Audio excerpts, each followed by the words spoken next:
भाई के शुगर बना क्या क्या हुआ था थोड़ा सा बताइए। ऐसा छोड़ा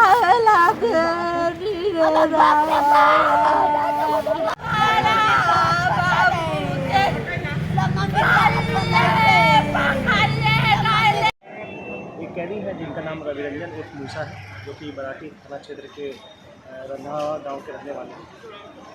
उनके जो है आज जेल में मृत्यु हो गई। मृत्यु के संबंध में पता चला है कि वो जो हाई सिक्योरिटी सेल है उसमें फांसी लगाकर आत्महत्या किया गया है। जिस मामले में वो जेल गए थे वो था कि 5 लीटर दारू के साथ वो शराब के साथ पकड़ाए थे। उस मामले में वो जेल गए थे बराठी थाना क्षेत्र से।